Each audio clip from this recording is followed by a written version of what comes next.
Ainsi firent achever les cieux et la terre, et toute leur armée.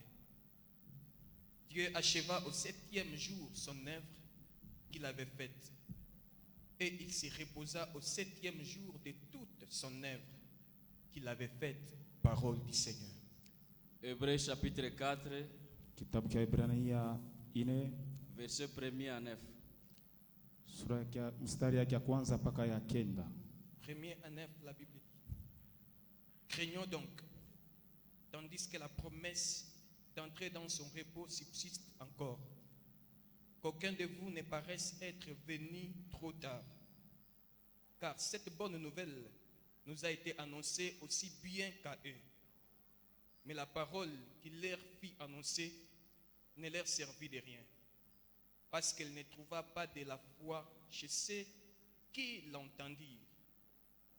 Pour nous qui avons cru, nous entrons dans le repos selon qu'il dit: Je j'irai dans ma colère, ils n'entreront pas dans mon repos. Il dit cela, quoique ses œuvres aient été achevées depuis la création du monde. Car il a parlé quelque part ainsi du 7e jour. Et Dieu se reposa de toutes ses œuvres le 7e jour. Et ici encore, ils n'entreront pas dans mon repos. Or, puisqu'il est encore réservé à quelques-uns d'y entrer, et que ceux à qui d'abord la promesse a été faite n'y sont pas entrés à cause de leur désobéissance, Dieu fixe de nouveau un jour, aujourd'hui, en disant à David si longtemps après, comme il est dit plus tard: Aujourd'hui, si vous entendez sa voix, n'endurcissez pas vos cœurs. Car si Josué leur y donnait le repos, il ne parlerait pas après cela d'un autre jour. Il y a donc un repos de sabbat réservé au peuple de Dieu, parole du Seigneur. Amen. Que le Seigneur vous bénisse. Mungu amibariki. Est-ce que tu peux faire un effort de saluer deux personnes, Eti unaweza kufanya nguvu ya kusalimu watu wawili, 2 ou 3 selon que tu le peux. watatu, ine, wabariki. Accompagné de paroles d'action de grâce, bien sûr. Ifuate na misemo ya tendo la shukrani. On acclame Dieu parce qu'il nous a fait grâce. Tunamshangilia Mungu kwa maana tujalia neema. Nous avons la grâce d'être dans sa présence ce matin. Kwa maana neema yake inakuwa katikati yetu asubuhi ya leo. Dieu soit loué. Mungu apewe sifa. Depuis le mercredi, on était en train de parler Tangu siku ya tatu tulikuwa tunasemezea d'Israël et de l'Église. maneno ya Israeli na kanisa. Israël qui contraste l'Église. Yeye Israeli ambapo anakuya mabishano na kanisa. On était en train de dire que Dieu a choisi un peuple. Tunaanza kusema kama Mungu alichakula taifa lake. Selon l'alliance qu'il avait conclue avec le père de ce peuple. Kufuatana na agano ambapo aliweka na baba wa hiyo taifa. Leur père c'était Abraham. Baba ya Zabu alikuwa ni Abrahamu. Et Dieu a choisi un lieu où il devait préparer Israël pour entrer en Canaan. Na Mungu alichakula fasi ila nawezi kuwafundisha Waisraeli njoo bengie mkanana. Il devait normalement les faire sortir même en un seul jour, 2 ou 3, et Israël pouvait entrer directement en Canaan. Barapasha kutoka tamu siku moja 2 3 njoo Israeli afike mkanana. Mais il a choisi un endroit où Israël devait être formé. Kwa lakini alichakula fashi pale ambapo Israeli Et cet atafundishwa. endroit c'était le désert. Na ile fashi ilikuwa ni Au jangwa. désert, Dieu a commencé à enseigner Israël. Na mjangwa Mungu anaanza kufundisha Il Israeli. a commencé à l'équiper pour qu'Israël soit prêt à entrer en Canaan. Anaanza kuwakinga njoo Israeli akuwe Il tayari a kuingia commencé à lui mkanana. donner des lois.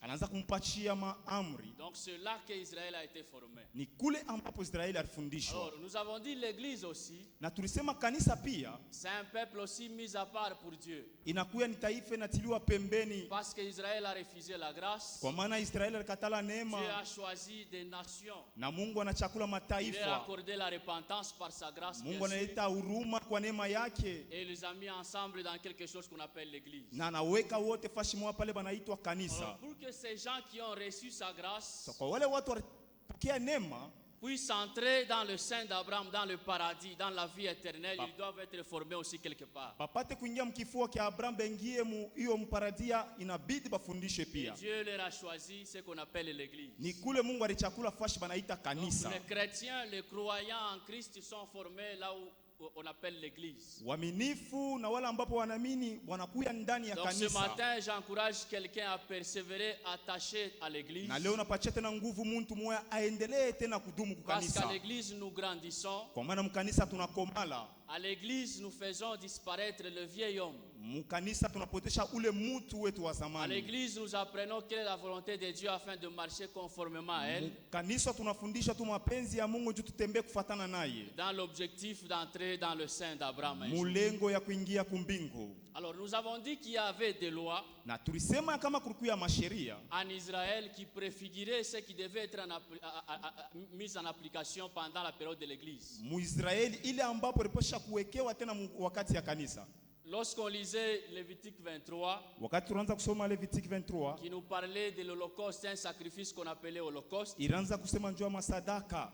On appelle Holocauste Banaita hiyo sadaka Holocaust. tout sacrifice qui se consumait par le feu. Ni matowezi yote ambapo ilianza kulungushwa na Alors, moto. bien comprenez, on pouvait prendre le taureau ou un bélier, le mettre sur l'autel en sacrifice. Tunaanza kuchukua, utachukua ndege wala nyama munene ule ambao utaweka pa Nous avons vu que masabau. ce que Dieu a agréé, c'est l'odeur que pouvait dégager cet animal qui Na- était sur l'autel. Tulisema kile Mungu anaanza kukubali ilikuwa ni harufu ambapo anaanza kupanda juu yake. Alors, comparant cette écriture avec ce que Luc chapitre 17 nous disait, Fananisha na hiyo liki ambapo inatuonesha, nous avons dit qu'il n'y a pas lieu pour un croyant de se glorifier parce qu'il a beaucoup œuvré pour le Seigneur. tunasema ya kama aipewe kwa Mkristo apate kujipika mkilari ya Tous kusema les anapokea kwa yeye sacrifices que moya. nous pouvons faire pour Dieu, Matowezi ambayo tunaweza kumpatia Mungu ça se consume sur l'autel. yote inalungushwa Ce pa que Dieu mimbari. peut agréer, Ni pale ambapo Mungu ce que aliumba. Dieu peut voir, c'est l'odeur qui monte à lui. Ile Mungu anaona ni harufu ambapo anapanda kwake. Sans cela, même l'offrande de Caïn devait être agréée. Bila ile hata sadaka ya Kaini Caïn ilipasha devait être kukubaliwa. agréé, lui et son offrande.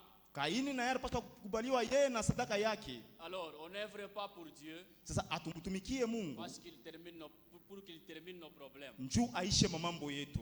Mais nous œuvrons à Dieu Kwa lakini tunamtumikia Mungu parce qu'il nous a appelés d'œuvrer. njuu alituita mbari. Alléluia. On Amina. ne travaille pas pour Dieu, Atumtumikie Mungu pour un gain, njuu ya mambo pour un fulani, bénéfice njuu ya matokeo qu'on fulani, attend à l'immédiat.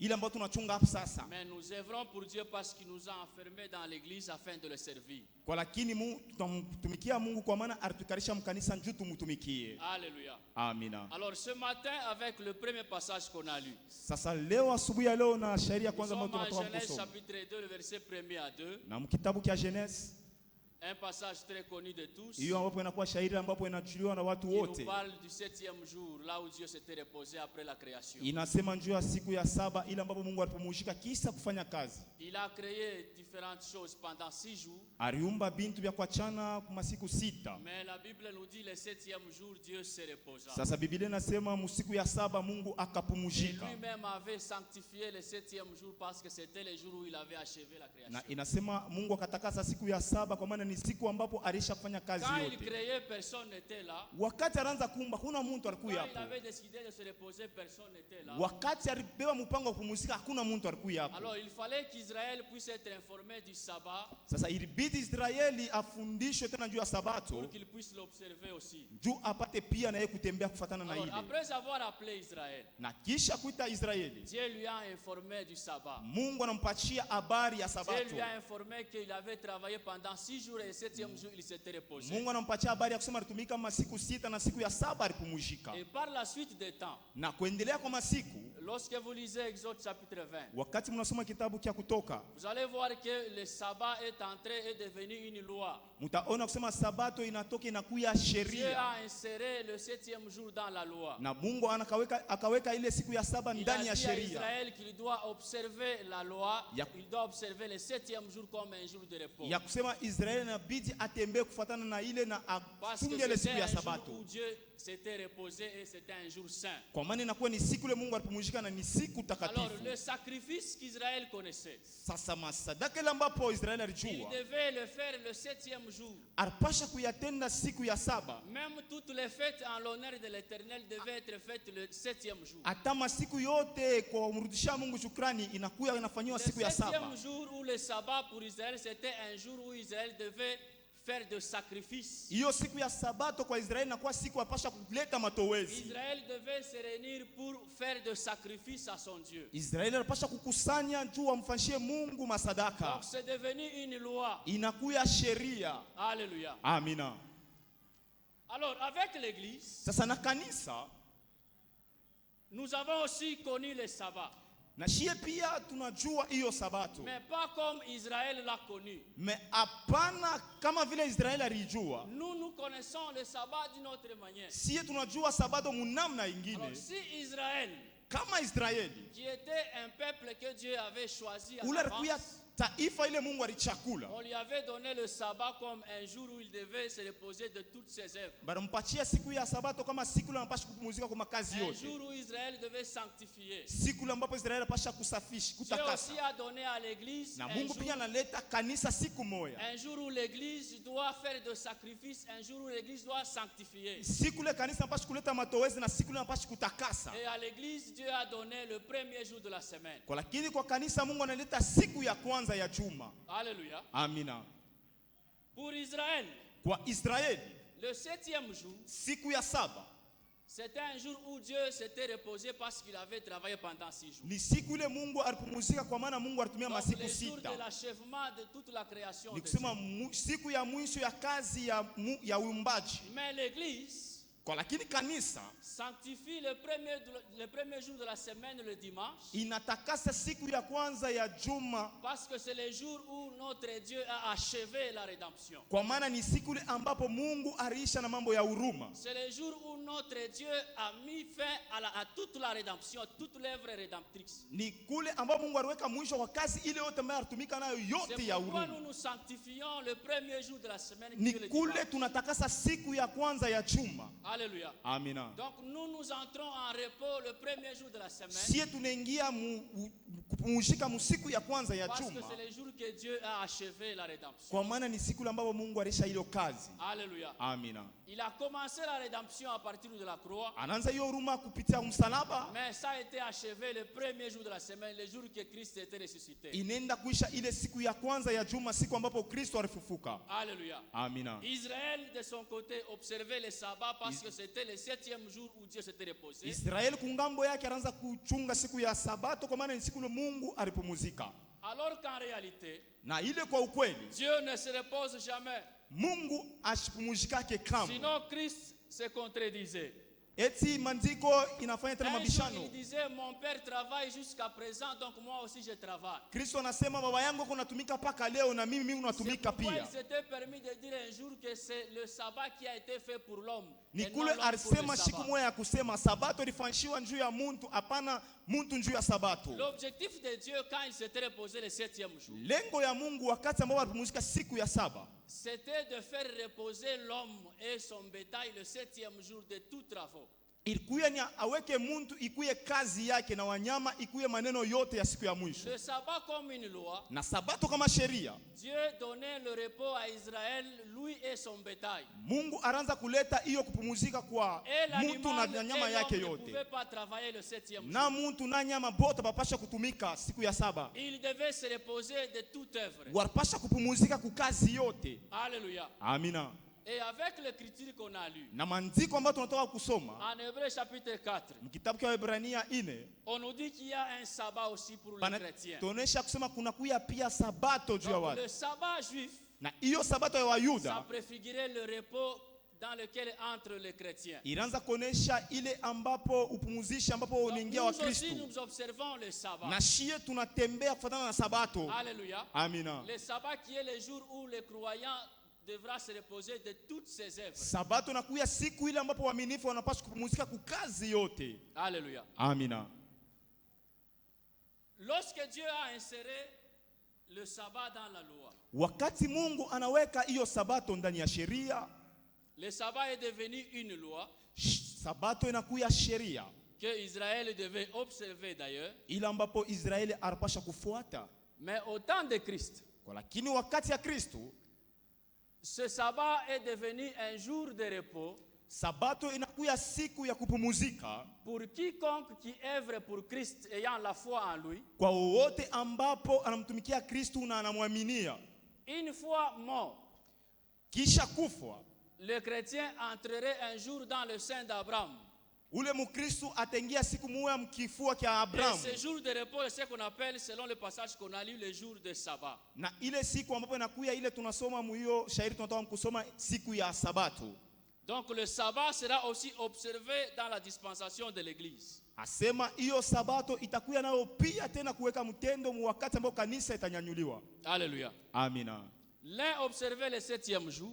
Na wakati wanaangalia siku ya sabato, Pour l'église, nous Tu as- observons notre repos le premier jour de la semaine. juu ya kanisa tunaangalia hiyo kupumzika kwetu msiku ya kwanza ya juma. Parce que c'est le jour que Dieu a achevé la rédemption. Kwa maana ni siku ambapo wa milele arisha kazi yake. Israël, lui, il commémorait parce que c'est le jour que Dieu avait terminé la création. Israeli yeye ilikuwa ni siku ambapo Mungu arisha kazi yote. Alléluia. Amina. Maintenant, la Bible dit ceci. Sasa Biblia inasema hivi, Parce que Israël a été incrédule, juu Israeli yeye alikuwa mzalimu, Dieu lui a privé ce repos, il lui a privé cette grâce. Mungu alimkataria hiyo neema. Bien que ça lui a été donné même dans la loi, mais Israël a demeuré incrédule. Ingawa tayari mupewa ndani ya sheria, kwa lakini Israeli yeye Alors, ashikuikubali. c'est ainsi que Dieu avait juré dans sa colère qu'ils n'entreront pas dans son repos. Ni kule ambapo Mungu alilapa ya kusema hawezi kuingia ndani ya mapumziko yake.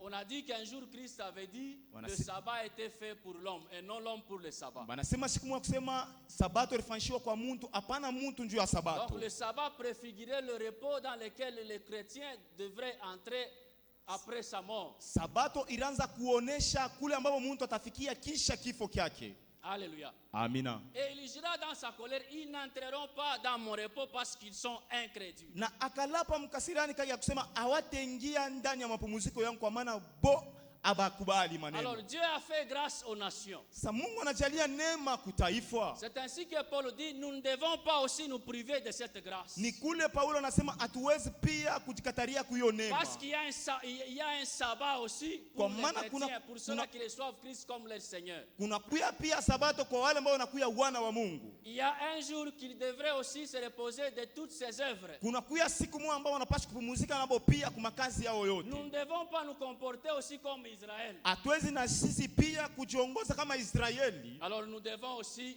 accepter cette grâce parce qu'Israël l'a refusé. Inabidi tuchike hiyo neema kwa maana Israeli alikatala. En Luc chapitre 15, Kitabu kia Luka qui nous parle de l'enfant prodigue, banatusemezea maneno ya mwana mpotevu. la Bible dit cet enfant étant rentré en lui-même. Biblia inasema ule mwana mkurudia muye moya. C'est comme ça qu'il se leva pour rentrer dans la maison de son père. Ni kula kabaya mpango ya kurudia munyumba ya baba yake. Alors que là où il est parti, Na pala rienda il était devenu un travailleur, un ouvrier. alikuya muntu akutumikiana Mais dans la maison de son père, munyumba baba yake, il était en train de vivre comme un prince. alikuwa anaishi kama mtoto wa Mais mfalme. en dehors de la maison de son père, le prince devait travailler. Pour Nje se ya nourrir. nyumba ya baba yake mtoto wa mfalme anapaswa kutumika. Alors, étant rentré en lui-même, Kisha kurudia mwaye moya par la confiance qu'il avait en son père, kwa ile matumaini ambayo alikuwa nayo kwa baba yake, il avait l'assurance que même si je rentrais, mon père ne me chasserait pas.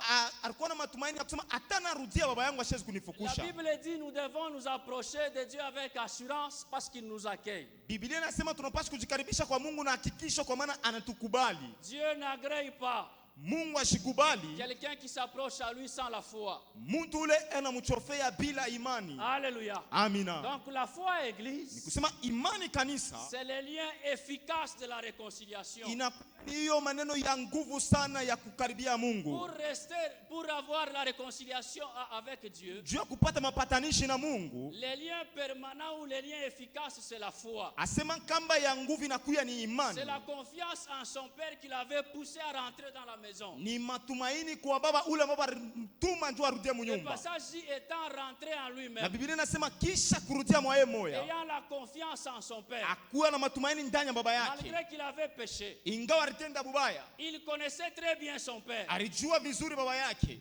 Avec mon père, si seulement tu te repens, Alijua kusema na baba yangu kama tunatubu il sera prêt pour t'accueillir. atakuwa tayari njoo Alors, par la kunipokea. confiance, Alikuwa na c'est matumaini. ainsi qu'il s'éleva pour rentrer Ni chez eux. kule ambapo alibeba mpango ya kurudia kwabo. Alléluia. Amina. Et lorsqu'il est rentré dans la maison de son père, Wakati akarudia mnyumba baba yake, il a été restauré.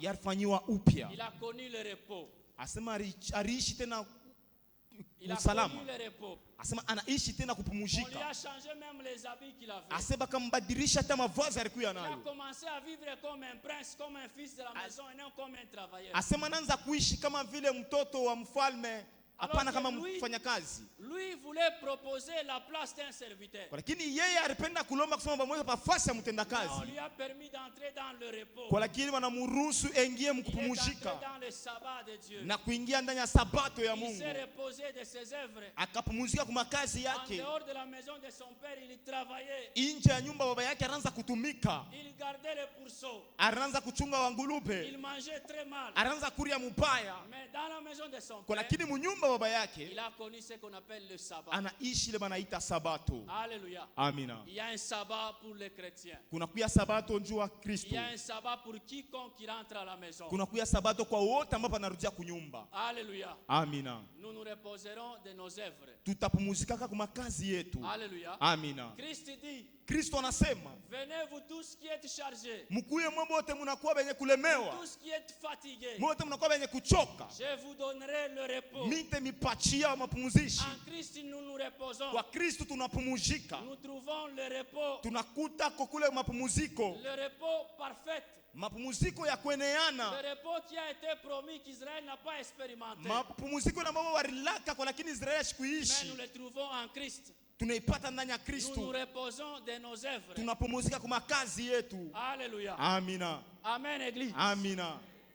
Un jour, Paul disait ceci. Siku moja Paulo konasema hivi, Étant dans la chair, nikuwa ndani ya mwili je continue à travailler. ni kunaendelea kutumika, Non pas comme j'ai déjà remporté la couronne, hapana kama vile misha kubeba hiyo mais je taji, continue à travailler kwa lakini ni kunatumika tena durement afin de l'emporter. juu tena kabisa ya kupokea.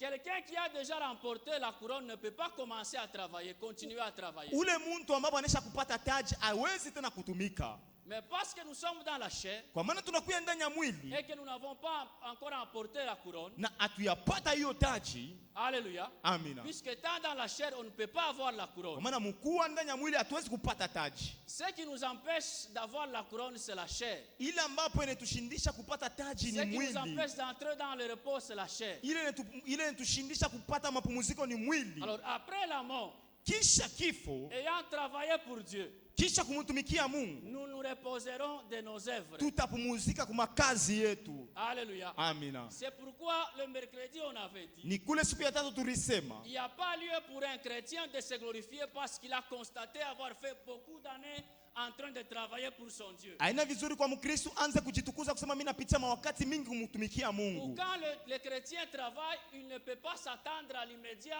de la réponse de Dieu de sa bénédiction. Wala kama Mkristo anatumika asiwezi kuchunga mara moja kusema atapata baraka paka pale. Nous avons dit sinon ça serait chercher à corrompre Dieu. Tulisema ile itakuwa kama vile kumkata Mungu milomo. Je travaille pour lui, lui aussi me bénit. Na mtumikia Mungu na yeye pia Je ananibariki. travaille pour lui, lui aussi termine mon Asi problème. mimi namtumikia Mungu na yeye anaisha mambo yangu. Mais la Bible nous dit Kwa lakini Biblia inasema que nous devons abonder toujours dans les œuvres. asema tunapaswa kujaza tena ndani ya Mais le matendo repos, na mapumziko. nous entrerons en sabbat. Tutaingia Nous musabato, entrerons dans le repos les jours que nous allons nous séparer de cette chair. tutaingia ndani ya mapumziko siku ambayo tutachana na hiyo mwili. Alléluia. Amina. Nous sommes en train d'œuvrer étant vivants pour Dieu. Tuko namtumikia Mungu hivi tungali wazima. Nous œuvrons pour lui parce que c'est un devoir. Tunamtumikia kwa maana inakuya ni mapashwa yetu, ni Qui est kazi d'abord yetu. un privilège d'ailleurs. Inakuya pia bahati. Parce que ça nous fera entrer dans le repos. Nous nous reposerons de nos œuvres. Kwa maana itatuingisha mapumziko, tutapumzika kwa makazi yetu. Alors l'œuvre du croyant ne peut pas être en échange, mise en échange avec la bénédiction de Dieu.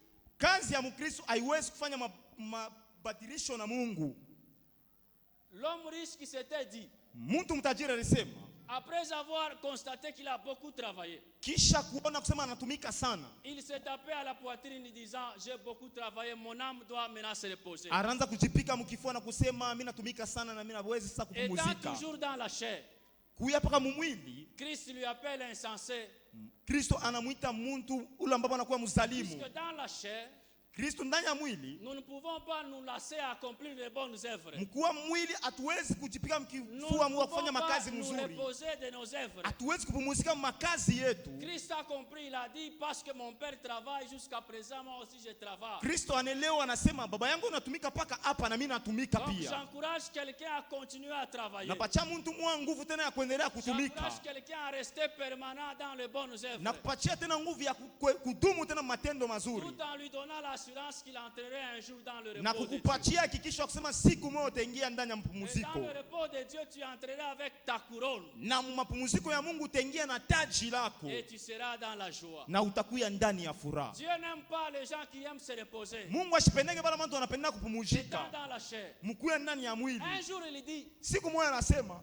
lorsque vous entendrez parler de tremblements de terre, de guerre partout, wakati mtasikia hiyo maneno kusikilika, maneno ya mavita, ça maneno sera kadhalika, que le commencement des douleurs. itakuya tu ni mwanzo ya maumivu. Mais malheur aux gens que Dieu trouverait dans le repos, dans le sabbat. Ole kwa wale watu ambao Mungu atakuta ndani ya mapumziko, Ceux-là qui fuiront, bale batakimbia. malheur à ceux-là que donc ces problèmes-là les trouveront en train de fêter le sabbat. Ole kwa wale watu ambao ile mambo itawakuta bobe kuna furahikia Alors mambo ya que le sabato. principe par rapport au sabbat, Na ile maneno ina ku maneno ya c'est sabato. d'être en repos, de ne pas faire aucune œuvre. Inabidi asema kuwa mu mapumziko haina kufanya Maintenant, kazi si la yoyote. fin du monde te trouve en train d'observer le sabbat, Comme- tu te reposes. Kama mwisho wa dunia inakutanisha wewe kuna pumzika, La Bible dit malheur à toi. Biblia inasema ole kwako Si ça te surprend le jour du sabbat. kama inakukuta siku ya sabato. Donc l'objectif de Dieu, Lengo ya Mungu ce n'est pas d'observer le sabbat comme Israël devait l'observer. haina kufuatilia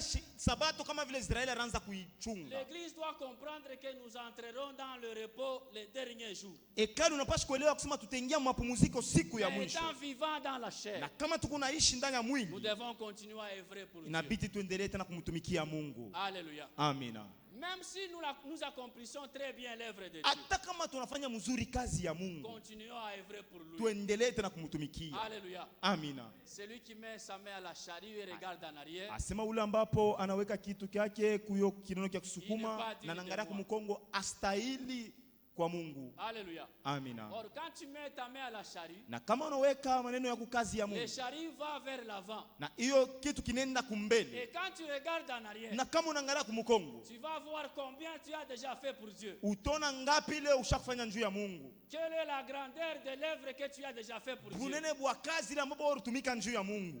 Alléluia. Amina. Le mercredi, on a dit que malgré tout cela, Siku ya tatu tulisema ingawa vyote ce n'est que des sacrifices. inakuwa tuna Ce matowezi, n'est que l'holocauste qui a été consumé par le feu. inakuwa tuna matowezi ile ambapo ilungula na moto. Alléluia. Amina. Alors, sois comme Paul qui dit, Kuya kama Paulo anasema je cours nakimbia à la manière d'emporter la couronne. munamna ya kupokea hiyo J'oublie taji. ce que j'ai fait hier, Mimi nasabu bila nilifanya jana, mais je continue à courir kwa lakini mimi naendelea tena kukimbia afin de remporter la couronne. tu nipate tena kupata taji yangu. Alléluia. Amina. Nous entrerons dans le repos les derniers jours. Tutaingia ndani ya mapumziko siku ya mwisho, Mais étant dans la chair, kwa lakini ingawa tunakuwa mumwili, continuons toujours à travailler pour Dieu. tuendelee tena kutumika. Alléluia. Amina. Le sabbat, je disais, Sabato nilianza kusema pour Israël, kwa Israeli c'est un jour où il doit se reposer. ni ne siku rien faire. ambapo anapaswa kupumzika kukazi. Mais nous travaillons le sabbat. Sisi tunatumika sabato Le premier jour de la semaine pour nous, siku ya kwanza ya juma kwetu, c'est un jour que nous adorons Dieu par des cultes volontaires. ni siku ambayo tunamtumikia, tunamwabudu Mungu kuiyo ibada Nous nous na moyo adorons wetu. Dieu le dimanche volontairement. Tunamwabudu Mungu siku ya saba ni Mais pour mpaka hivi kwa Israël, il bure. était forcé à observer le sabbat. Kwa lakini Israeli yeye ilibidi afuate hiyo sabato, Parce que c'était une loi pour kwa lui. maana ilikuwa ni sheria. Mais nous venons dimanche, Kwa lakini sisi tunakuwa siku ya juma adorant Dieu tunamwabudu Mungu parce qu'on ne nous a pas forcés. kwa maana bakutusukuma.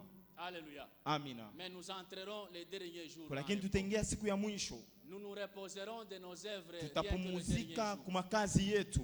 Donc ne cherche pas à te reposer aujourd'hui. Usitafute kupumuzika leo, Ne dis pas comme les jeunes hommes riches. usiseme kama vile huyo kijana J'ai beaucoup mtajiri, travaillé, maintenant je dois récolter. mimi natumika sana, mimi napaswa sasa kupokea sasa malipo. Alléluia. Amina. Comme le disent d'ailleurs certaines personnes âgées. Kanasema Muisraeli, watu wakubwa Ils disent nous avons beaucoup travaillé pendant notre jeunesse. banasema tulitumika sana mbujana bwetu, Nous avons fait des sacrifices. tulijitoa sana, On dormait par terre. tunaanza kulala chini. Et là, nous devons maintenant nous reposer. Hapa sasa tunaweza kupumuzika. On ne se repose qu'après avoir quitté la chair. Banapumuzika kapaka kisha kutoka mwiyo mwili. Alléluia. Amina. Nous entrerons dans le repos, les derniers jours. Tutaingia mapumziko siku Mais ya mwisho. aujourd'hui, Église, Sasa leo kanisa, Dieu veut nous voir en train de travailler. Mungu anapenda kutona tuendelee kutumika. Travaillons pour lui. Tumutumikie. Que chacun dans l'église puisse commencer à travailler. Kila mtu mkanisa anze Celui qui kutumika. ne travaillait pas Ula sitatumika. se mette à l'œuvre. Alléluia. Amina. Moi, j'ai toujours dit, Mimi nasemaka selon mon constat, kufuatana na mawazo yangu, lorsque chaque membre de l'église wakati memba wote wa hekalu wa se kanisa mettra à travailler, anajiweka kwanza kutumika, l'église ne manquera de rien. kanisa haitakosewa na Et kintu l'église sera très puissante. na kanisa itakuya nguvu kabisa. Si tout le monde seulement se mettait à travailler, Kama bantu bote tu banaanza kutumika, l'église sera très puissante. kanisa itakuya ya nguvu sana. Rien ne pourra manquer à l'église. Hakuna kitu kitakosa mkanisa. Alléluia. Amina. Et l'œuvre que nous devons accomplir, c'est volontairement. Na kazi ile tunapaswa kutumika ni na roho yetu, Alors, tel que tu es là, na vile uko pale, si tu te tiens seulement debout, tu commences à faire quelque chose dans na l'église. kama unasema tu unaanza kutumika kazi mwa fulani, L'autre aussi qui ne faisait rien se met debout, il commence à faire quelque chose. na ule kwanza kufanya kintu, mwingine naye anashimama anaanza kufanya kintu, Rien ne pourra manquer à l'église. hakuna kintu kitakosa ndani ya hekalu. Rien, alors que rien ne pourra manquer à l'église. Hakuna kintu kitakosa ndani ya kanisa, Et l'église sera très puissante na kanisa itakuwa ya nguvu, parce que chacun va mettre ses dons en exercice kwa maana kila mtu ataweka mazawadi yake au mutendo bénéfice de l'église. hiyo kufaidika kwa kanisa. Alléluia. Amina. Amen, église. Amina. Vous savez, Mnajua aujourd'hui, il y a peu de miracles.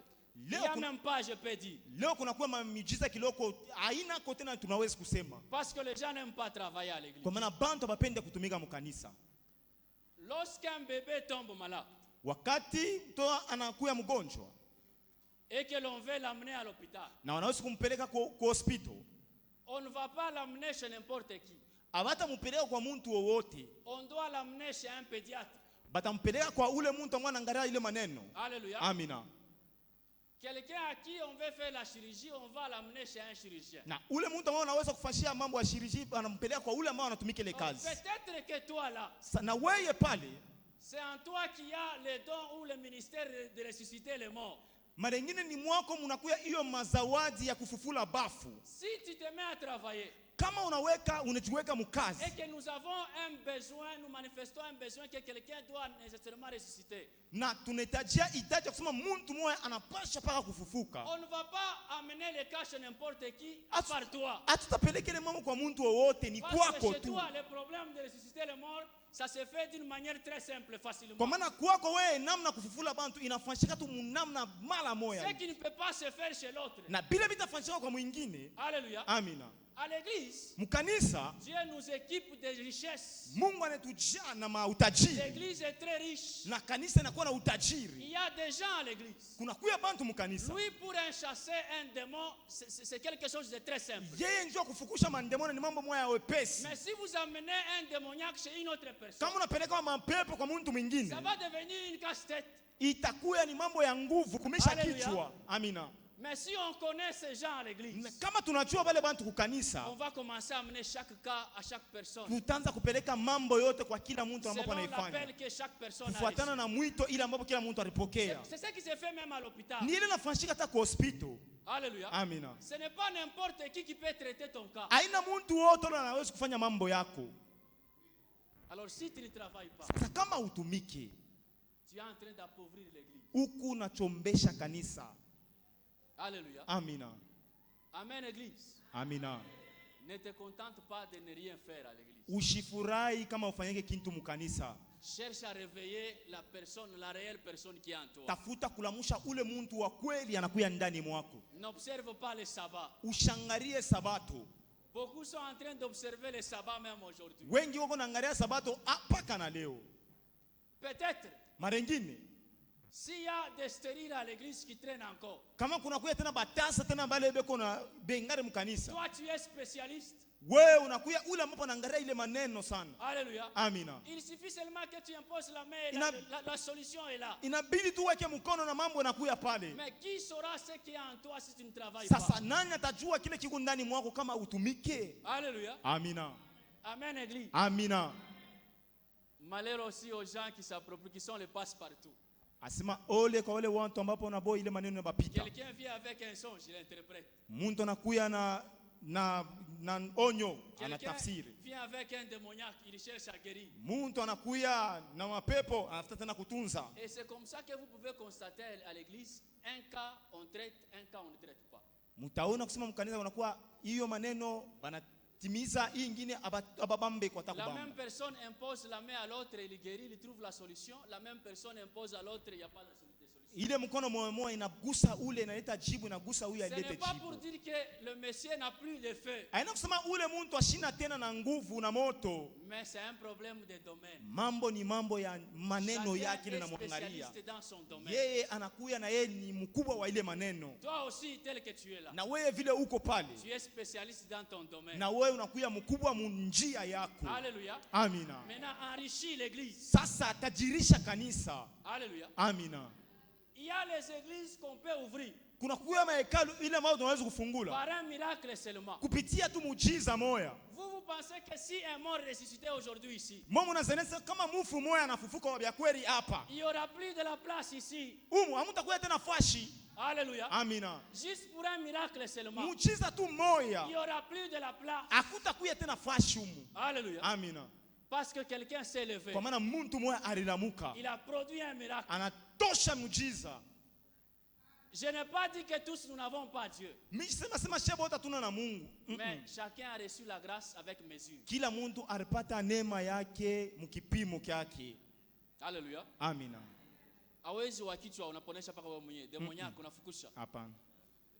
Wasipo kuzala unaomba paka wewe. Vingine utaomba vitafanyika parce que tu n'es pas du domaine. Kwa maana wewe haina maneno yako. Alors toi qui ne fais rien, Sasa wewe ula ufanye kintu. cherche à faire quelque chose. Tafuta kufanya kintu kimoya. Quand tu te mets debout, Wakati unashimama, faisant quelque chose, unafanya kintu kimoya, tu vas enrichir l'église. utatajirisha kanisa. Et chacun, si il s'élève, Na kila mtu wakati anashimama, l'église va être très puissante. na kanisa itakuya nguvu kabisa. Alléluia. Amina. Les gens des nations viennent avec des problèmes. On commence à les affecter selon les spécialistes en train de résoudre leurs cas. Watu wa nje banakuya na mambo yabo banaanza kubapeleka kufuatana na Joseph, sa maneno kufuatana na maneno spécialité, yabo. c'était seulement d'interpréter. Yusufu ye maneno yake alikuwa tu ni kutafsiria tu mandoto, Alléluia. maonyo. On vient avec un songe, il interprète. Banakuya na ndoto anatafsiri. Amen. Amina. Mais devant la tentation avec la femme du Potiphar, il fuit. Kumbele ya hiyo kipimo kumbele ya bibi yake Potiphar anakimbia. Alléluia. Amina. Sa spécialité là, c'était d'interpréter le son. Yeye mambo yake ilikuwa tu ni kutafsiri Alors toi ndoto. aussi, quelle est ta spécialité? Sasa wewe na wewe ni nini ambapo ile Mungu Si aliweka les ndani fils mwako? se mettent à travailler, le père va se reposer. Kama wana wanashimama kutumika, baba anapumuzika.